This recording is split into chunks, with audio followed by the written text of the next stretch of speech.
مدرستنا، واحنا كمان هنفضل عايشين ليسوع، واحنا كمان هنفضل عايشين ليسوع، عايشين ليسوع في كل مكان، مش بس الكنيسة، في الشارع كمان.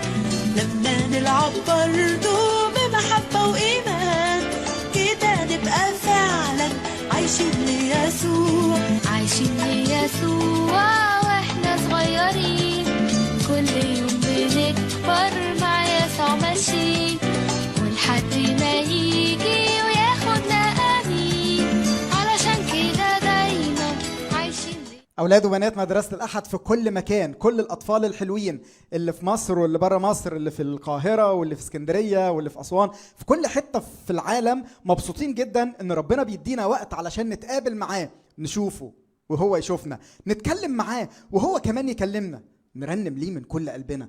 والله بيبقى مسرور جدا جدا جدا بتسبيحنا، كلامنا البسيط اللي احنا بنقوله الله بيبقى مبسوط جدا منه. الملائكة بتسبحه بس احنا كمان المفديين بدمه علينا ان احنا نكون بنسبح ربنا ونقول له يا رب احنا بنحبك جدا جدا جدا. معانا النهارده حلقة جميلة جدا، معانا انكل هاني وطنط سميرة وكمان انكل ارميا وجيسي ومولر. هنستمتع بحلقة جميلة جدا جدا جدا مع بعضينا ومع الرب يسوع.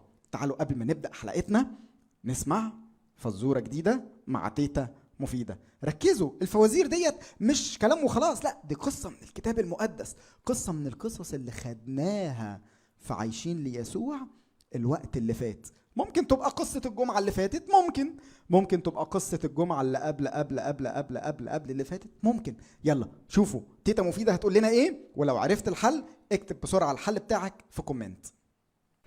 ازيكم يا صحابي؟ عاملين ايه في المذاكرة والاونلاين؟ مش هطول عليكم، انا عارفة مذاكرتكم. تعالوا بقى ركزوا كويس عشان نسمع فزورة جديدة مع تيتا مفيدة.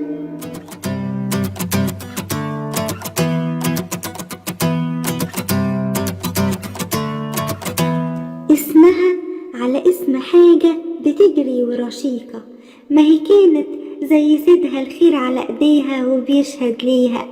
يا بخت يافا الجميلة بيها، دي البلد كانت كلها فخورة بعمل ايديها، قمصان وفساتين كانت صنع ايديها، وشهدوا ليها حتى في يوم ما الموت صار ليها. وبطرس كان ليه دور كبير في حياتها، والله استخدمه عشان ترجع تاني لإحساناتها.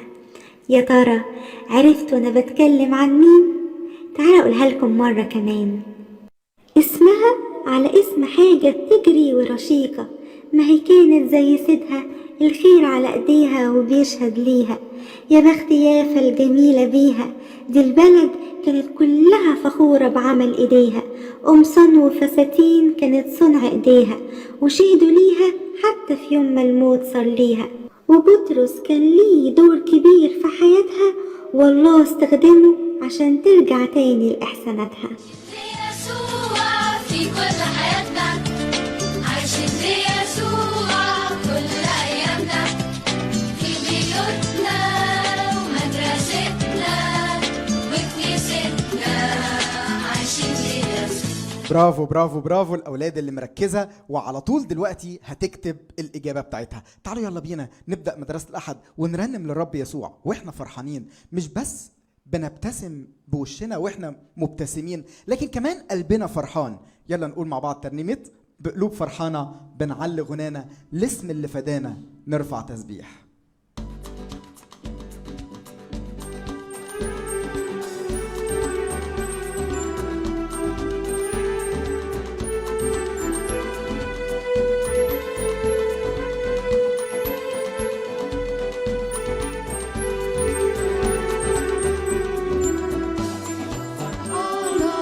بنعلي غنانا لاسم اللي فدانا نرفع تسبيح. هاتوا الأوتار عضو مزمار، غنوا الأشعار لاسم المسيح. قولوا هللويا هللويا، قولوا هللويا هللويا هللويا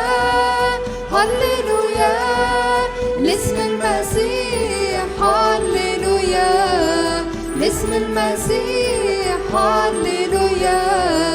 ندخل لحجاله نشبع بجماله، نهدي لجلاله أحلى الأناشيد، يملانا نوره يغمرنا سروره، نهتف في حضوره حمد وتسبيح. قولوا هاليلويا هاليلويا، قولوا هاليلويا هاليلويا هاليلويا هاليلويا لاسم المسيح. هاليلويا لاسم المسيح. هاليلويا من زي إلهنا لمقامه رفعنا، ومع أجلسنا في السماويات. بقى هو فرحنا وهدف أهدافنا، ومع بعيوننا بنشوف آيات. قولوا هاليلويا هاليلويا، قولوا هاليلويا هاليلويا هاليلويا هاليلويا لاسم المسيح. هاليلويا لاسم المسيح. هاليلويا.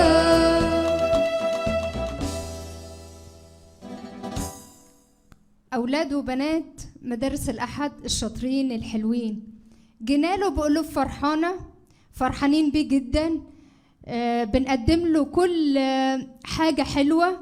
أكتر حاجة نحب نقدمها له من قلوبنا إن احنا نقول له هنغني بمراحمك وبإحساناتك والحاجات الحلوة اللي انت بتعملها معانا. هنرنم دلوقتي بمراحمك هغني طول الحياة. قول له كده: تستاهل أعيش العمر كله يا رب ليك، تستاهل يا رب أحبك، تستاهل أعيش ليك، تستاهل أكرمك ومجدك. بمراحمك هغني طول الحياة، أنت ربي وسيدي وأعظم إله.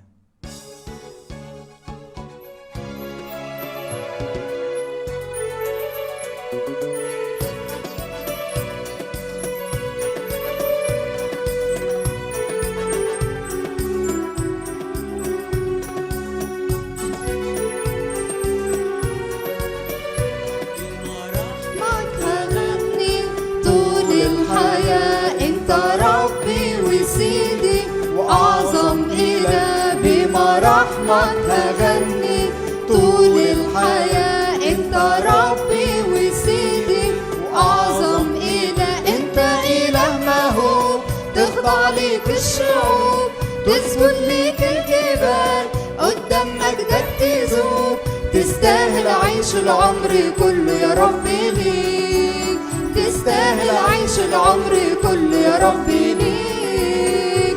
بمراحمك هغني طول الحياة. انت ربي وسيدي واعظم اله. بمراحمك هغني طول الحياة. انت ربي وسيدي واعظم اله. انت الراعي الامين صالح والحق فيك، حبك يا اله عجيب في الدقيقة بلاقيك. في ايدك امر وخيري كل يا ربي فيك، في ايدك امر وخيري كل يا ربي فيك. بمراحمك هغني طول الحياة. انت ربي وسيدي اعظم اله. بمراحمك هغني طول الحياة. انت ربي وسيدي ثابت طول السنين ولا تعرف مستحيل. عالي وليك السلطان قادر وملكش مثيل. شوقي أشوفك ربي وفرحي أعيش في سماك. شوقي أشوفك ربي وفرحي أعيش في سماك. بمراحمك هغني طول الحياة. انت ربي وسيدي أعظم إله. بمراحمك هغني طول الحياة. انت ربي وسيدي وأعظم إله.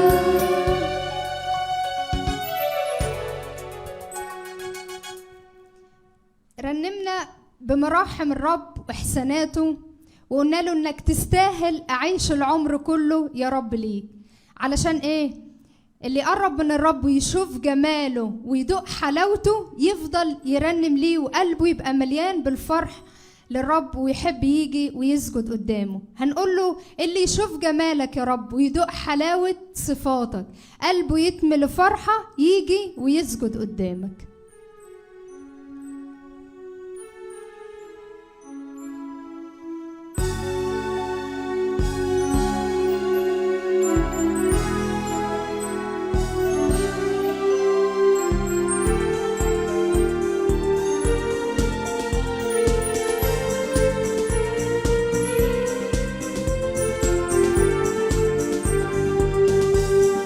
اللي يشوف جمالك ويدوق حلاوة صفاتك قلبه يتمل فرحة يجي يسجد قدامك. اللي يشوف جمالك ويدوق حلاوة صفاتك قلبه يتمل فرحة يجي يسجد قدامك. يسوع انت الملك وحدك، يسوع الكل ده امرك، يسوع ما فيش اله زيك، يسوع نيجي نعلي اسمك. يسوع انت الملك وحدك، يسوع الكل ده امرك، يسوع ما فيش اله زيك، يسوع نيجي نعلي اسمك. السما واللي فيها الارض واللي عليها بشر او ملايكة تهتف كل الخليقة. السما واللي فيها الارض واللي عليها بشر او ملايكة تهتف كل الخليقة. يسوع انت الملك وحدك، يسوع الكل ده امرك، يسوع ما فيش اله زيك، يسوع نيجي نعلي اسمك.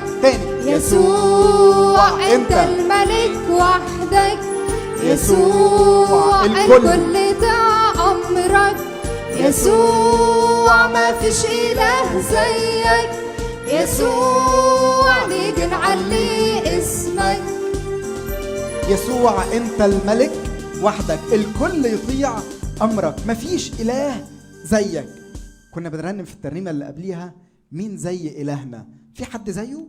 مفيش زيه، مفيش زيه في كل صفاته، مفيش زيه في محبته، مفيش زيه في عظمته، مفيش زيه في قوته وقدرته. هو الاله المهوب، تسجد ليك الشعوب، الجبال قدام مجدك تدوب. بس الاله العظيم ده الكبير قوي خالق كل الاشياء، هو بيحبنا، هو محبه، الله محبه. وهو كمان مش بس الله محبه، لكن رب يسوع حبنا، حب كل الناس. حب كل الناس، حب الناس الوحشه، حب الناس الوحشه، حب الاشرار، حب الاشرار، حب زكا وحب السامريه وحب الست اللي اتمسكت وهي بتعمل الغلط. ده مش بس كده، ده كمان حب الناس اللي كانوا بيصلبوه وسامحهم، وهو مات لأجلنا كلنا ولأجل كل الناس، حتى الأجل اللي كان بيدق في إيده المسمار. رب يسوع حب اللي طعنه بالحربة في جنبه، حب اللي غرز الشوك في راسه، حب كل الناس. وإحنا علينا إن إحنا نكون زي الرب يسوع. لازم أحب كل الناس، لازم أقبل كل الناس، لازم أحب اللي بيحبوني أو ما حبونيش. من غير حب يسوع مش ممكن أعيش. يلا مع بعض، لازم أحب كل الناس. لو أنت لسه قاعد أقف قدام الشاشة ورنم معانا وقول لازم.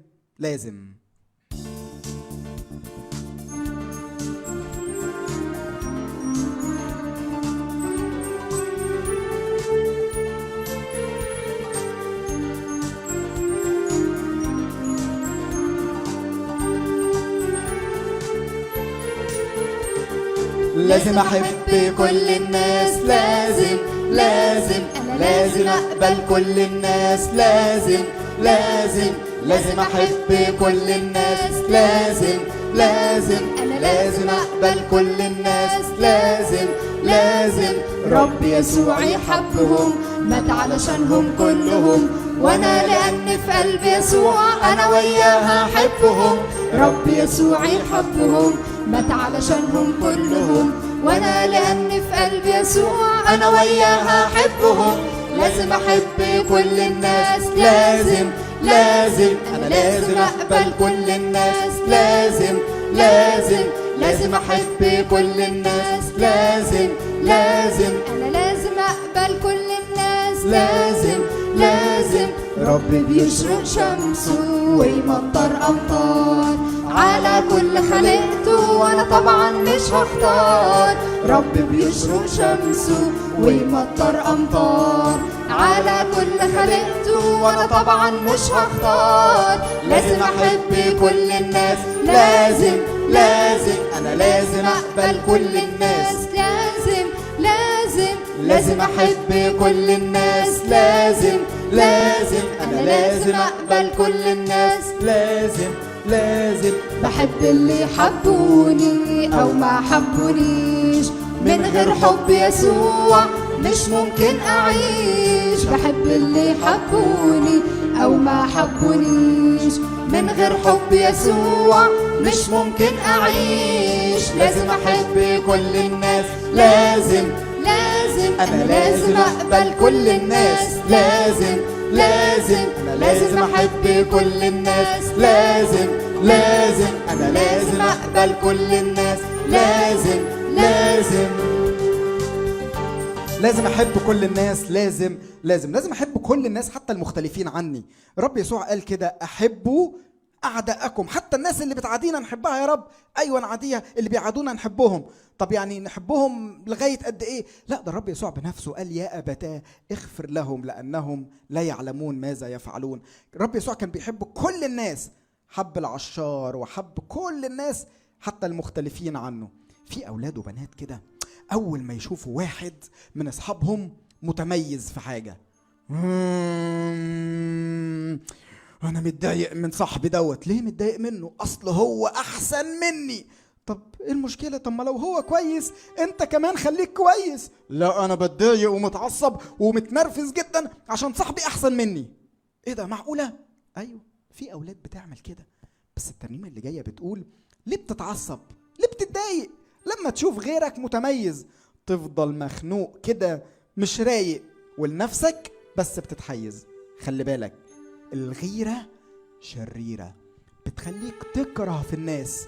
مش بس كده، لكن وراها خطايا كتيرة جوه القلب وفي الإحساس. تعالوا مع بعض نقولها: دي الغيرة شريرة.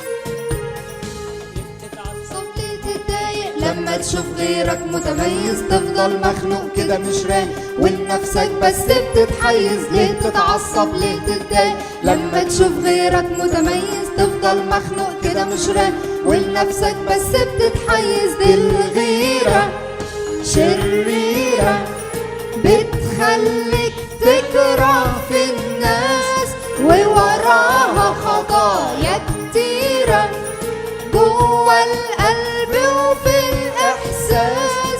دي الغيرة مالها؟ شريرة، بتخليك تكره في الناس ووراها خطايا كتيرة جوه القلب وفي الإحساس.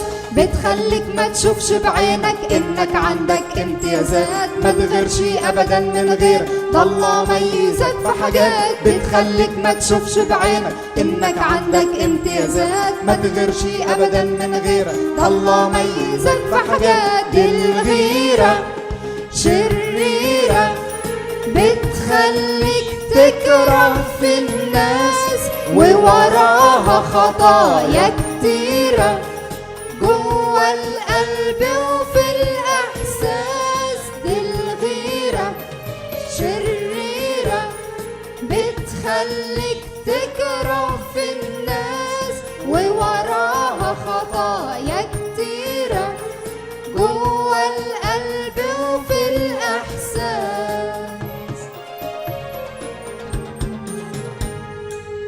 شريرة جدا جدا جدا. الغيرة وحشة.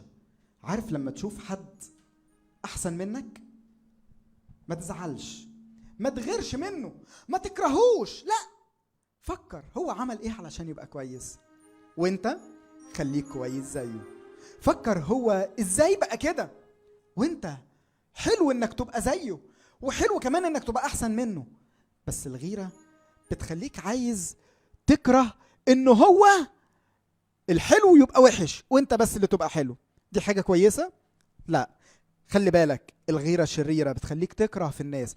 وبعد الغيرة بيجي خطايا كتيرة بقى، خطايا كتيرة قوي قوي قوي. عايزين تعرفوا خطية من ضمن الخطايا الصعبة جدا اللي حصلت بسبب الغيرة والكراهية؟ يلا بينا مع أنكل هاني قديس هنسمع قصة من الكتاب المقدس. قصة جميلة جدا، مش من أي كتاب، قصة حقيقية حصلت في الكتاب المقدس، بتعرفنا قد إيه الغيرة شريرة والكراهية وحشة جدا. اهلا بيكم اولاد وبنات في كل مكان، مبسوط جدا اكون معاكم. ركزوا معايا كويس، النهارده هتكلم عن قلبين وفريقين او طريقين. يا ترى انت في انهي واحد منهم؟ فكر كويس. هعمل حاجه كده بسرعه بسرعه بسرعه. هعمل قلب بس بسرعه، ركز معايا.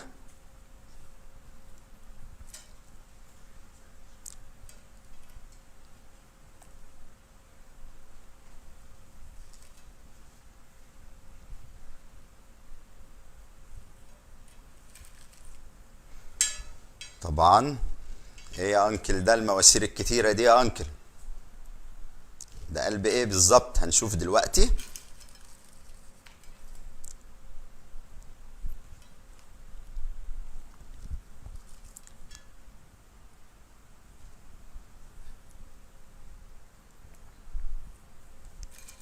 شايفين؟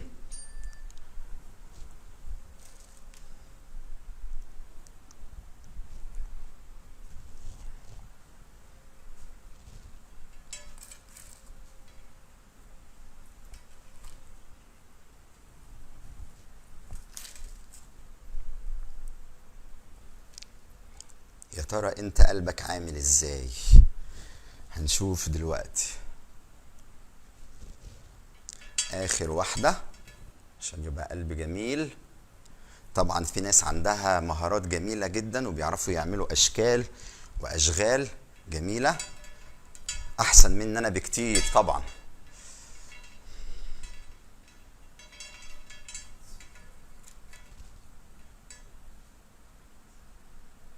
انا عارف الترابيزه صغيره شويه، بس كل حاجه هتتظبط دلوقتي ان شاء الله.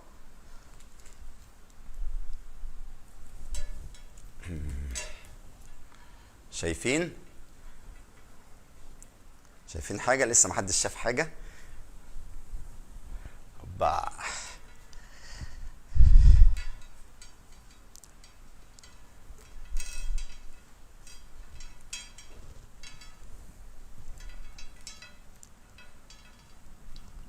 ايه رأيكم؟ حلو القلب ده؟ جميل؟ يا ترى انت قلبك عامل ازاي؟ انا هتكلم النهاردة عن قلبين. قلب الشرير، قلب كله غيرة وحسد زي ما كنا بنرنم من شوية. وفي قلب جميل جدا جدا بيحب يدي ويضحي ويخدم ويساعد، ما بيحسدش حد ولا بيغير من حد ولا بيكره حد. قلب مليان بالشر والخطية. والقلب التاني قلب بار وجميل جدا وطاهر ماشي مع ربنا. قلب كله محبة، لكن قلب تاني كله كراهية. يا ترى انت من انهي قلب؟ قلب ده ولا القلب ده؟ النهاردة هنتكلم عن قصة كلنا يمكن عارفينها. واحد اسمه قايين، واحد اسمه هابيل. قايين ده كان قلبه انهي قلب؟ الشاطر يقول لي. اكيد القلب الشرير، القلب اللي بيعصي كلام ربنا. كان معاه اخوه تاني اسمه هابيل. قايين ده الكبير، بابا وماما جابوا قايين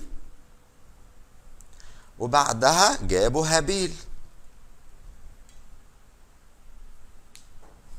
قايين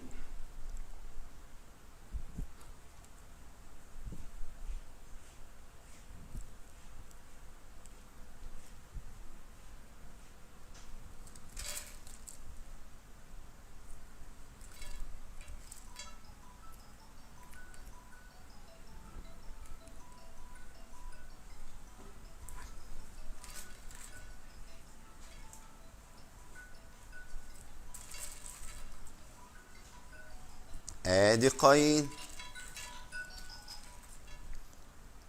قايين بقى مشكلته انه ماشي بدماغه، مش بيسمع كلام ربنا، بيعمل اللي هو عايزه وملهوش دعوة بغيره، اناني مش بيحب غير نفسه. ربنا قال ووصى كتير جدا على كلام كتير زمان، وكان اللي بيحب يطيع ربنا ادي قايين. اقرب لكم الترابيزه شويه. ادي قايين، يعني مش عارف هيقف ولا لا. اهو، يلا مش مهم. هابيل الاصغر منه، هنعمل هابيل بسرعه بسرعه. هابيل بقى كان راجل محترم جدا، مكتوب عنه في الكتاب انه بار. عرفوا زمان انه كان اللي يحب ربنا وعايز يعبده ويمشي معاه كان لازم مش يطيع الوصايا بس، لكن كان لازم يعمل ايه؟ يقدم ذبايح. لازم ذبيحة تتذبح، بقرة، جاموسة، خروف، معزة. جه قايين ما عملش بالكلام ده. جه قايين قال انا ماليش دعوة، انا راجل بزرع، انا راجل فلاح، خلاص انا هقدم من الفاكهة والخضار والحاجات اللي انا بزرعها هقدمها لربنا. راح جايب لربنا الفاكهة والخضار بتوعه وراح مقدمهم لربنا. ربنا يقبلهم؟ لا طبعا، ربنا عايز الذبيحة. جه هابيل. هابيل كان راعي غنم حلو جدا جدا. هابيل قال بس انا عارف ان ربنا عايز ذبيحة. ادي هابيل اقصر شوية من قايين الاصغر منه. هابيل قال انا هقدم الذبيحة اللي ربنا عايزها، وجاب هابيل احلى حاجة وراح مقدمها لربنا. احلى غنمايه كده نقاها جميله جدا وراح مقدمها لربنا. ربنا اتبسط جدا جدا جدا بتقدمه هابيل. لكن عند التقدمه اللي قدمها قايين ربنا ما اتبسطش خالص ولا قبلها، برغم انه الاتنين عايشين في بيت واحد، قايين وهابيل، لكن الاتنين مختلفين. واحد زي ما قلنا قلبه حلو جدا، كله محبه، بيطيع وصايا ربنا وبيسمع كلامه، قلبه مليان بالتضحية والحب والخدمة. والتاني قلبه مليان بالشر والكراهية والغيرة والحسد. وفي ناس كده، في ناس عايشين في بيت واحد، ناس عايشة ناحية وحشة خالص، بيعملوا حاجات مش كويسة في سكة مش كويسة. لكن في ناس تانية بتصلي وبتحضر الكنيسة وبترنم وبتحب بيت ربنا وبتقرأ في الكتاب المقدس. لكن عايز أقول لكم ربنا النهاردة بيقول إنه أنا محتاج حاجة ضرورية جدا لو أنت عايز تعبدني صح وعايز تقرب مني، تنفذ وصيتي أنا وبس، مالكش دعوة بكلام الناس. الناس كلها بتهتم بالمظاهر وبالشكل، مش بيهمها الجوهر والقلب. النهاردة في آية هنحفظها مع بعضنا بعد ما نخلص الدرس بتقول يا ابني أعطني قلبك. أنا عايز قلبك من جوه، أنا ما يهمنيش الشكل.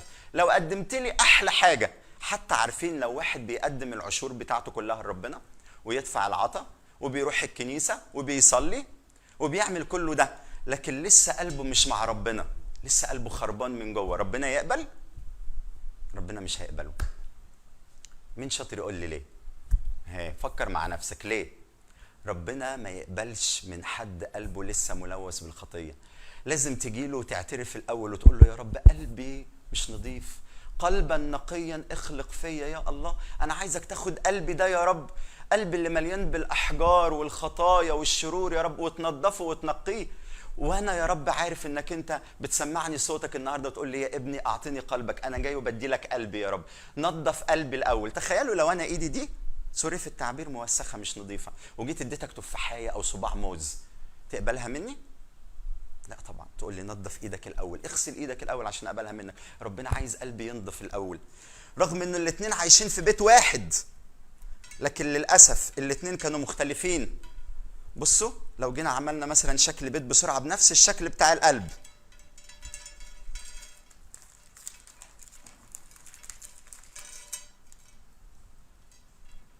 اهو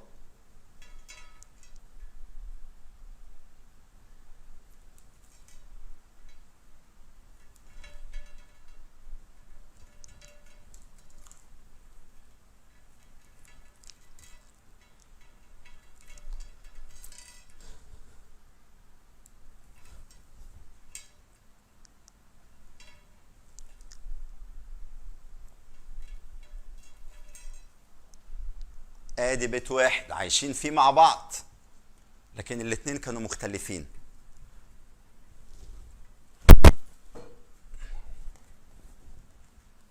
عمنا قايين ماشي بدماغه ملهوش دعوه بكلام ربنا.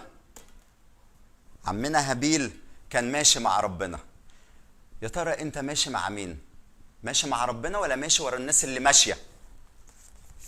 يا ترى انت بتحب من قلبك الناس ولا قلبك مليان بالغيره والحسد زي ما كنا بنتكلم؟ عارف لو قلبك نظيف، لو قلبك اتغير بدم المسيح، لو جيت زي العشار اللي قال له 4 كلمات كلنا عارفين القصه دي، اللهم ارحمني انا الخاطئ، ولا جيت له زي بطرس لما جه يغرق في البحر وهو ماشي على الميه وحس نفسه هيغرق خلاص، قال له يا رب نجني. ربنا مش عايز منك غير الكلمتين دول. تقدر تقول له النهارده يا رب نجني، يا رب انت شيلني من الخطيه اللي انا فيها، يا رب نظف قلبي بدل القلب الاسود اللي مليان بالخطيه، اديني قلب نظيف يا رب، عشان لما امشي معاك ابقى ماشي معاك وانا فعلا من جوايا سلام وراحه، مش بمشي معاك بمثل وانا جوايا تعبان ومليان بالخطيه. ياما ناس بتمثل، ياما ناس بتروح كنيسه لكن بتكره بعض، بيتكلموا على بعض، بيعملوا حاجات كتيره قوي مش كويسه.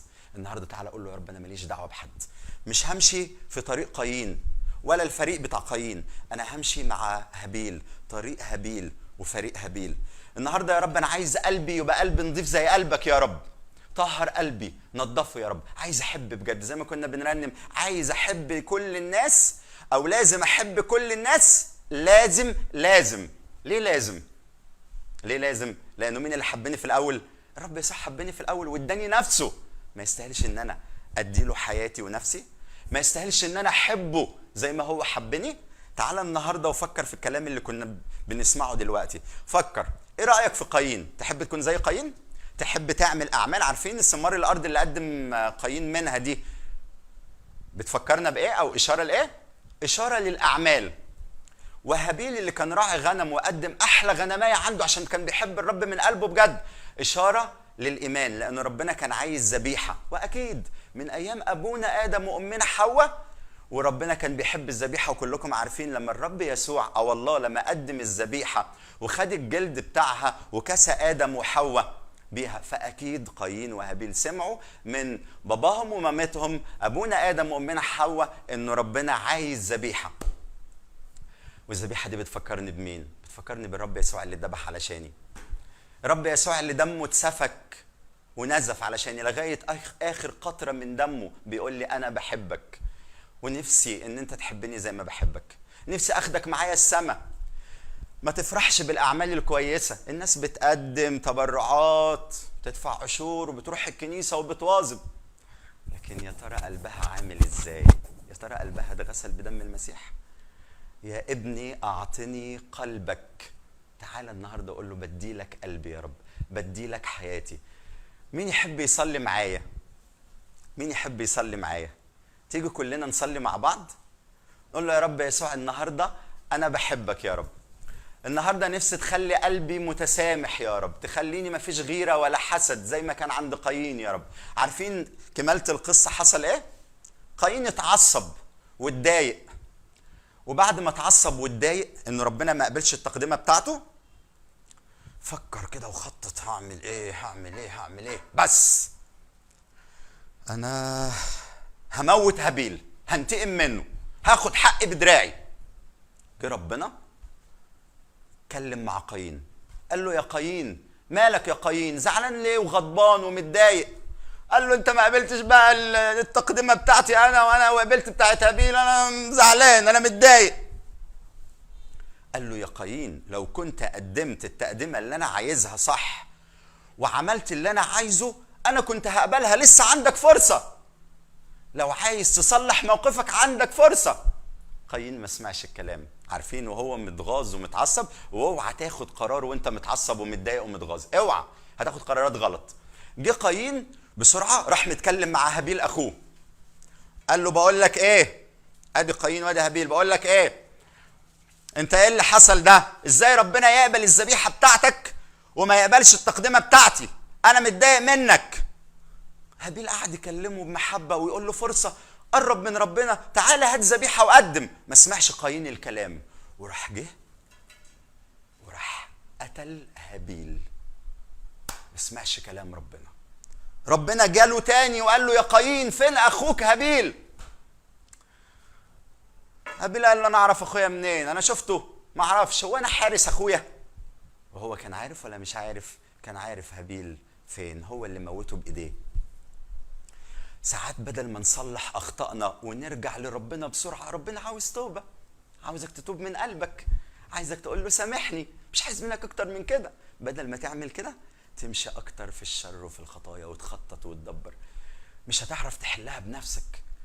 مشاكلنا الكتيره ولا امراضنا ولا ظروفنا الصعبه، حتى الكبار اللي بيسمعوني دلوقتي انا بكلمهم، يلي قاعدين جنب اولادكم بتسمعوني، مشاكلنا دي ملهاش حل غير ربنا، ولا امراضنا ملهاش شفا غير عنده هو. تخطيطاتنا الكتيره قوي مش هتجيب فايده ولا نتيجه. تعالى ليه واصرخ النهارده وقول له يا رب نجني. تعالى قول له خد قلبي يا رب هديه، بايديك امسك ايديا وبحبك اسكن فيا. يا رب اديني محبه واديني ايمان واديني قلب نضيف يا رب. تيجوا نصلي مع بعض في دقيقتين؟ تعالوا نصلي كلنا مع بعض، وتعالوا نصلي من اجل الناس اللي عرضت طلبات صلاه. في ناس كتير جدا قالوا صلوا لنا النهارده، تعالوا نصلي من اجلهم كلهم. وانت كمان وانت في البيت غمض عينك وصلي. صلي لاجل نفسك. لو انت عندك كراهيه ناحيه حد، صلي وقول له يا رب شيل كل كراهيه من جوايا. انا عارف كلام صعب، بس في اولاد بتكره اخواتها. في اولاد وبنات بيكرهوا اسرتهم. قول له يا رب يسوع شيل كل كراهيه من جوايا، شيل كل غيره من جوايا، شيل كل حقد من جوايا ناحيه اخويا، ناحيه اي حد. غمض عينك وصلي. يا رب يسوع بنشكرك لانك سمعنا، بنشكرك لانك حاسس بينا، بنشكرك لان احنا قريبين جدا منك وانت قريب جدا مننا. انت منتظر مننا ان احنا نيجي قدامك بتوبه واعتراف بالغلط، وانت هتسامحنا. يا رب شيل من جوانا كل كراهيه، وشيل من جوانا كل خطيه وحشه من فضلك يا رب. امين امين. على فكره قايين بعد ما قتل اخوه حس انه ذنبه كبير قوي، وقال كده ذنبي اعظم من ان يحتمل. انا عملت مصيبه والخطيه بتاعتي كبيره جدا، ده انا مش بس كرهت اخويا، ده انا قمت عليه وقتلته موتته. لكن الترنيمه اللي جايه بتقول اوعى تقول انا ذنبي كبير، رب ما يقدرش عليه. والشيطان يجي ويقول لك يغفر لك ايه ولا ايه ولا ايه، ده انت يا ما كذبت، يا ما شتمت، يا ما حلفت، وكل مره تقول مش هشتم تاني وبتشتم. الشيطان بيقول لك ربنا مش هيغفر لك، لكن الرب يسوع بيقول ان اعترفنا بخطايانا فهو امين وعادل حتى يغفر لنا خطايانا ويطهرنا من كل اسم. تعالوا مع بعض نقول الترنيمه الجميله. كره او حقد او غيره في جوايا من ناحيه اصحابي، من ناحيه اخواتي، ممكن ده افكر ان حاجه كبيره وانه ربنا مش هيسامحني عليها لان عملت كده كتير، غيرت منهم كتير. ربنا يقدر حتى لو كان غيرت كتير والخطيه كبيره قوي وكتيره قوي، الله يقدر يغير ويقدر يسامح ويقدر يغفر. يلا مع بعض كمان يا اوعى أنكل، تقول انا ذنبي عايز اقول كتير. حاجه ضروري اتفضل يا جدا. انكل. اللي بيزرع يا انكل لازم يحصد. هابيل زرع خير، ربنا بارك له في كل حاجه في حياته، لكن قايين زرع شر، حصد شر واتطرد من الارض وبقى تايه وهربان من الارض. احنا خلي بالنا، يا ترى انت بتزرع خير، بتزرع حب، بتزرع تضحيه بتدي الناس، ولا انت بتزرع غيره وحسد زي قايين؟ خلي بالك قايين حصد اللي زرعه، اللي بيزرع شر بيحصد شر، واللي بيزرع خير بيحصد خير. تعالوا نسمع الترنيمه اللي جايه. دم يسوع المسيح يطهرنا من كل خطيه.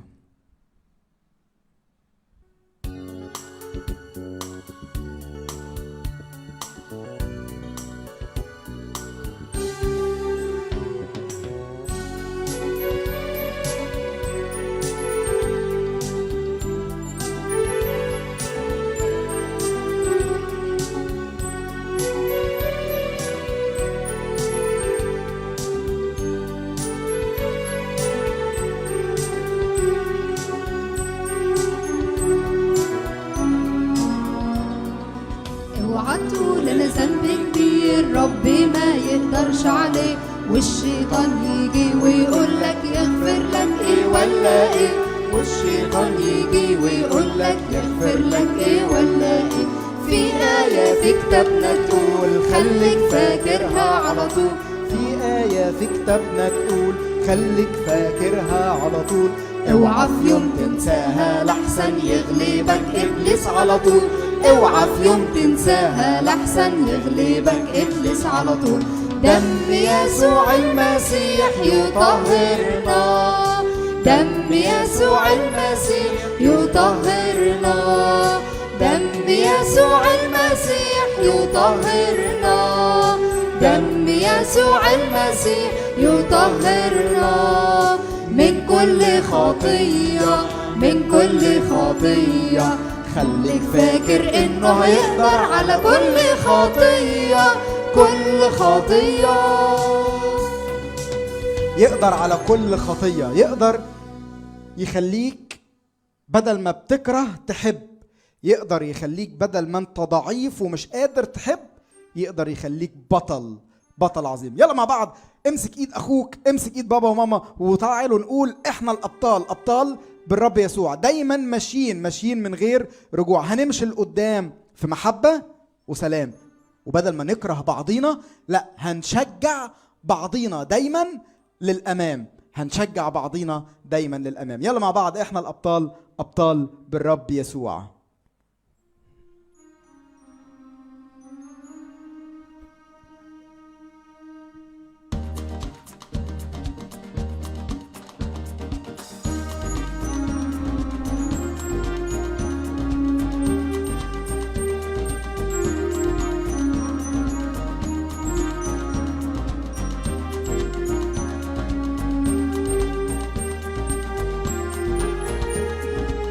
احنا الابطال، ابطال ابطال بالرب يسوع، دايما ماشيين من غير رجوع. احنا الابطال، ابطال بالرب يسوع، دايما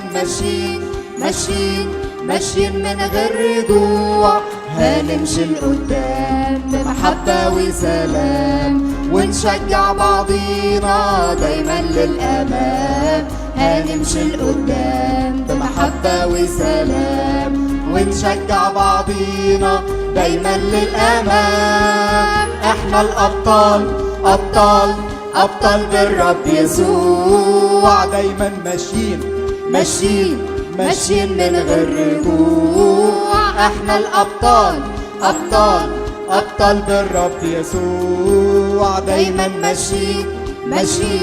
ماشيين من غير رجوع. هنصلي ونسهر وأعمال حلوة بتظهر، والصغير فينا في الإيمان يكبر. هنصلي ونسهر وأعمال حلوة بتظهر، والصغير فينا بالإيمان يكبر. احنا الأبطال، أبطال بالرب يسوع، دايما ماشيين من غير رجوع. احنا الأبطال، أبطال بالرب يسوع، دايما ماشيين من غير رجوع. هنمشي لقدام مش هنرجع لورا، هنمشي لقدام مش هنرجع لورا. هنمشي في طريق المحبة والسلام ومع الرب يسوع على طول. قايين وهابيل عرفوا الطريقة اللي الله يشبع بيها ويرضى بيها عنهم. سمعوا من آدم وحواء، سمعوا من باباهم ومامتهم. احنا لما غلطنا يا قايين ويا هابيل الله قدم ذبيحة، والذبيحة هي الطريق الوحيد لغفران الخطايا. يا قايين ويا هابيل لما تغلطوا عليكم المفروض تقدموا ذبيحة. هابيل مشي في الطريق، وقايين مشي في طريق تاني خالص، في طريق بعيد عن الطريق اللي الله حدده. والرب يسوع وهو على الأرض قال آية جميلة جدا، قال أنا هو الطريق والحق والحياة. مفيش طريق يودي السماء غير بالرب يسوع، مفيش حق غير الرب يسوع، مفيش حياة بعيد عن الرب يسوع. بعيد عن الرب يسوع في موت، بعيد عن الرب يسوع مفيش حق، بعيد عن الرب يسوع انت ماشي في طريق غلط. تعالوا مع بعض نقول الترنيمة والآية. أنا هو الطريق والحق والحياة، ليس أحد يأتي إلى الآب إلا بي.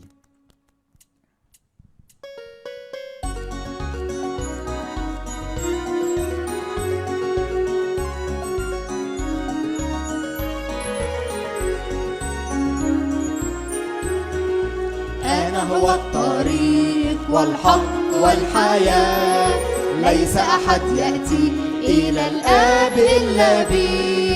أنا هو الطريق والحق والحياة، ليس أحد يأتي إلى الآب إلا بي، إلى الآب إلا بي، إلى الآب إلا بي، إلى الآب إلا بي. أسرع.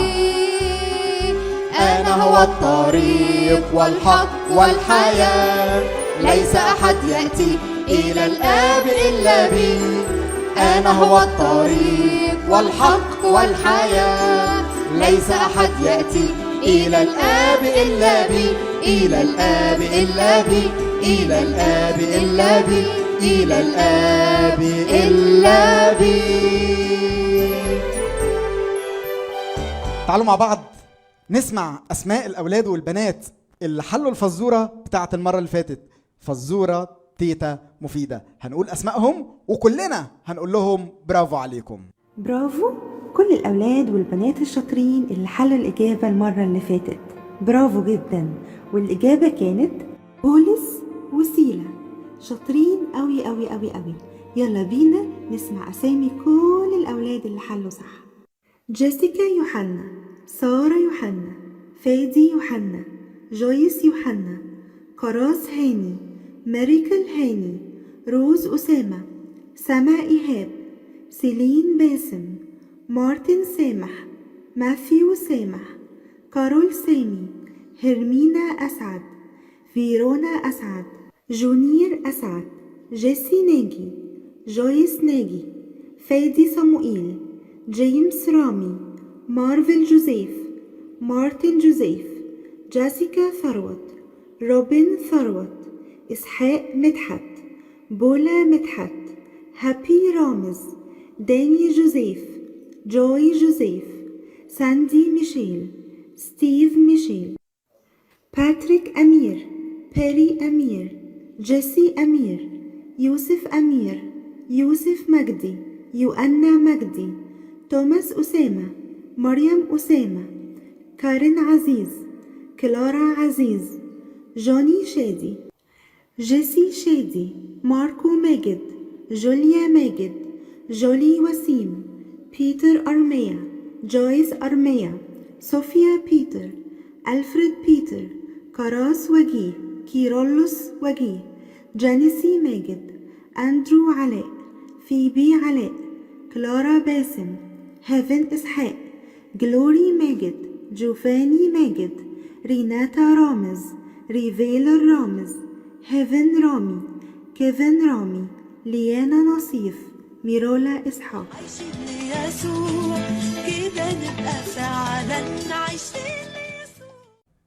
برافو برافو برافو لكل الأولاد والبنات الملتزمين اللي بيفكروا ويعرفوا الحل ويكتبوا الإجابة بتاعتهم. تعالوا مع بعض نقول الترنيمة الجميلة قوي اللي بتقول إحنا يا رب غاليين عليك، وإنت كمان يا رب غالي علينا. إنت خلقتنا جمال جدا وفرحت بينا، حبتنا وإحنا ما نتحبش أساسا، حبتنا وإحنا علينا إن إحنا نحبك يا رب، وكمان نحب كل الناس. حبتنا من الأول، من قبل ما حتى ما شافونا الناس.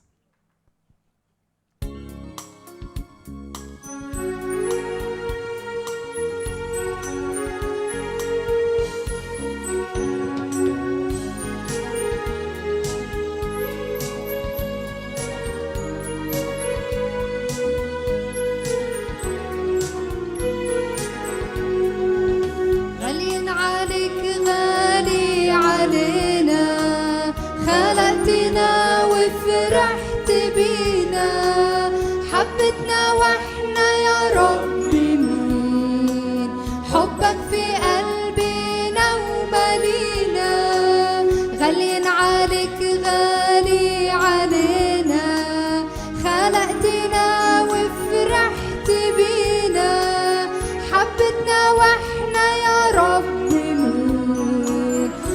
نورك في قلبنا ومالينا،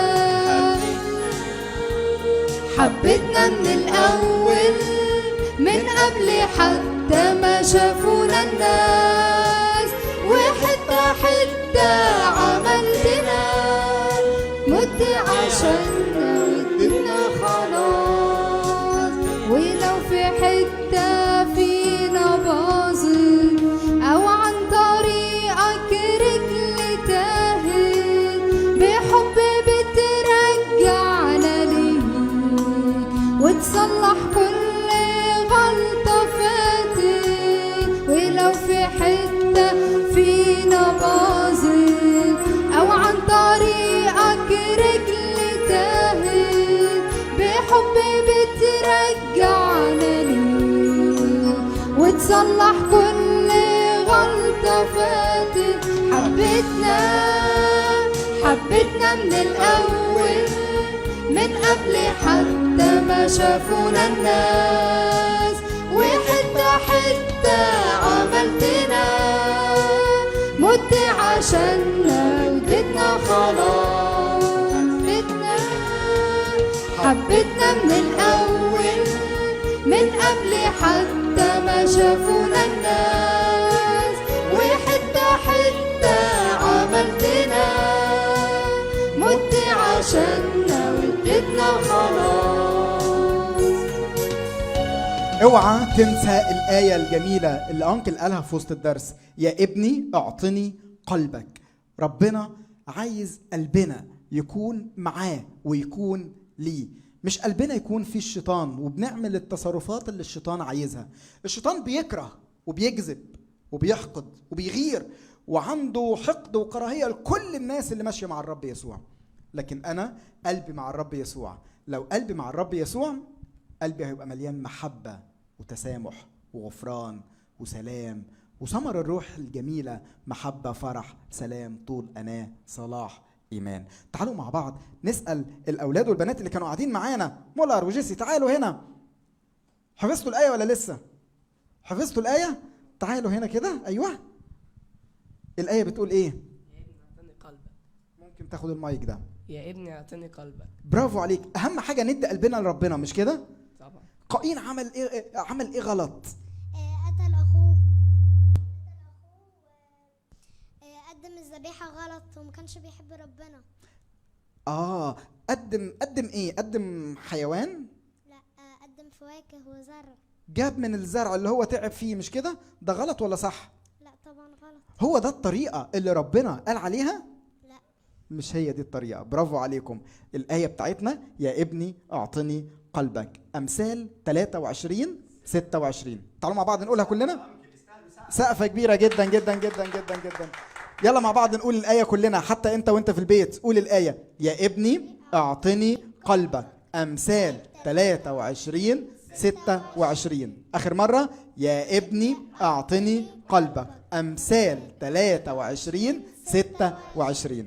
الأولاد والبنات في كل مكان استنونا الجمعة الجاية حلقة جديدة من برنامج عايشين ليسوع، ومعانا الجمعة اللي جاية في مفاجأة. ايه هي؟ هنعرف الجمعة الجاية. استنونا يوم الجمعة الساعة 1. باي باي.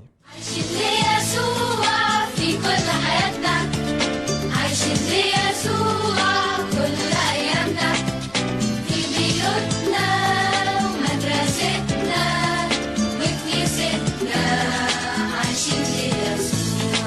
عايشين ليسوع، عايشين في الدنيا والملك حوالينا بيحرسنا، هو وعد انه عمره ما يسيبنا، واحنا كمان هنفضل عايشين ليسوع، واحنا كمان هنفضل عايشين ليسوع. عايشين ليسوع في كل مكان، مش بس الكنيسة، في الشارع كمان، لما نلعب برضو بمحبة وإيمان، كده نبقى فعلا عايشين ليسوع. عايشين ليسوع واحنا صغيرين،